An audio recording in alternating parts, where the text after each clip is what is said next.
Have you ever wondered what really happens inside your body when you have a drink? I'm not talking about the buzz you feel or the hangover the next morning. I'm talking about what's happening at a cellular level, in your organs, in your brain. Right now, as the alcohol moves through your system, most of us drink without giving it a second thought. A beer after work, wine with dinner, cocktails on the weekend. It's so normalized in our culture that we rarely stop to consider what it's actually doing to us. Before we get started, check out the link in the description to download our ebook. But here's the thing. Alcohol is one of the most widely used substances on the planet, and its effects on the human body are far more dramatic than most people realize. Today, we're going to take a deep dive into the science of alcohol and your body. Some of what you're about to hear might surprise you. Some of it might even shock you. But all of it is backed by research, and all of it is worth knowing. Because whether you drink occasionally or regularly, understanding what alcohol does to your body is the first step in making informed choices about your health. So let's get started. The moment alcohol enters your bloodstream, it makes a beeline for your brain. And this is where things get fascinating and a little bit scary. Alcohol is a depressant, which means it slows down the communication between neurons. Think of your brain as an incredibly complex network of highways where information travels at lightning speed. Alcohol is like throwing up roadblocks on those highways. Messages that should take milliseconds to deliver suddenly take much longer. This is why your speech slurs, your movements become uncoordinated, and your reaction time slows down. But here's what most people don't know. Alcohol doesn't affect all parts of your brain equally. It hits certain areas first, and in a very specific order. The prefrontal cortex, the part of your brain responsible for decision-making and impulse control, gets impaired first. This is why people do things when they're drinking that they would never do sober. It's not that alcohol reveals your true self, it's that alcohol has literally disabled the part of your brain that says, maybe this isn't a great idea. Next, alcohol affects your hippocampus, which is crucial for forming new memories. This is why people experience blackouts. They're not passing out. They're conscious and walking around, but their brain has completely stopped recording new memories. It's like someone hit the pause button on the record function. People in this state can have entire conversations, make decisions, even drive cars, and have absolutely no memory of it the next day. But here's the really shocking part. Even moderate drinking can cause brain shrinkage. Studies using MRI scans have shown that people who drink regularly have smaller brain volume compared to non-drinkers, particularly in areas associated with memory and learning. And this isn't just heavy drinkers we're talking about. Even people who drink what's considered moderate amounts show these changes. The good news? The brain has remarkable plasticity. When people stop drinking, the brain can begin to recover and even regenerate some of the lost volume. But the damage from chronic drinking can sometimes be permanent. Now let's talk about the organ that does the heavy lifting when it comes to processing alcohol, your liver. Your liver is an absolute workhorse. It performs over 500 different functions in your body. But when alcohol shows up, everything else has to take a back seat because your liver treats alcohol like the toxin it is and prioritizes getting it out of your system. Here's how it works. When you drink, about 90% of the alcohol is metabolized in your liver. The liver breaks alcohol down into acetaldehyde, which is actually even more toxic than alcohol itself. In fact, acetaldehyde is a known carcinogen. Your liver then works to break down acetaldehyde into less harmful substances, but this process takes time. On average, your liver can only process about one standard drink per hour. That's one beer, one glass of wine, or one shot of liquor. Drink faster than that, and the alcohol and acetaldehyde start building up in your system, causing more damage. When your liver is constantly processing alcohol, it can develop what's called fatty liver disease. This is exactly what it sounds like. Fat starts accumulating in the liver cells. And here's the shocking part. This can happen in as little as a few weeks of heavy drinking. The liver becomes enlarged and inflamed. If the drinking continues, fatty liver can progress to alcoholic hepatitis, which is inflammation and destruction of liver cells. And if that continues, it can lead to cirrhosis, where healthy liver tissue is replaced with scar tissue. Once you have cirrhosis, the damage is largely irreversible. Your liver can't perform its essential functions, and ultimately, it can be fatal. But here's something that might surprise you. Your liver has an incredible ability to regenerate. If someone with fatty liver stops drinking, the liver can often completely recover. Even with more advanced damage, stopping drinking can prevent further deterioration and allow the liver to heal as much as possible. The liver is remarkably forgiving, but only up to a point. Let's zoom out and look at what happens to your entire body in the hours and days after drinking. Obviously, there's the immediate effects we all know: lowered inhibitions, impaired coordination, slurred speech. But there are other short-term effects that are less obvious but equally important. Alcohol is a diuretic, which means it makes you urinate more frequently. This is why you get so dehydrated when you drink. But it's not just about losing water. You're also losing essential electrolytes like potassium and sodium. This dehydration and electrolyte imbalance is a major contributor to hangover symptoms. Your heart rate increases when you drink. Alcohol causes blood vessels to expand, which is why your face might get flushed. But this vasodilation also causes your blood pressure to drop initially, which is why some people feel dizzy when they stand up after drinking. Here's something that might surprise you. Alcohol significantly disrupts your sleep.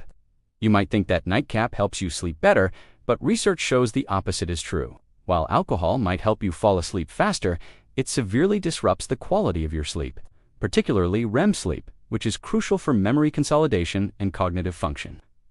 People who drink before bed spend less time in deep sleep and wake up more frequently throughout the night, even if they don't remember waking up. Alcohol also irritates your stomach lining and increases acid production, which is why people often experience nausea or stomach pain after drinking. It can also slow down the movement of food through your digestive system.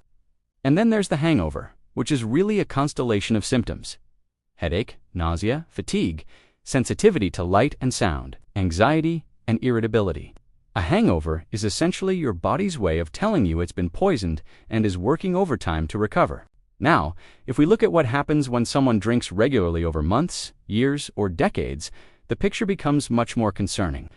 We've already talked about liver damage and brain shrinkage, but the effects go far beyond that. Chronic alcohol consumption significantly increases your risk of several types of cancer. We're talking about cancers of the mouth, throat, esophagus, liver, colon, and breast. The World Health Organization has classified alcohol as a Group 1 carcinogen, which puts it in the same category as tobacco and asbestos. How does alcohol cause cancer? Remember that toxic substance acetaldehyde we talked about?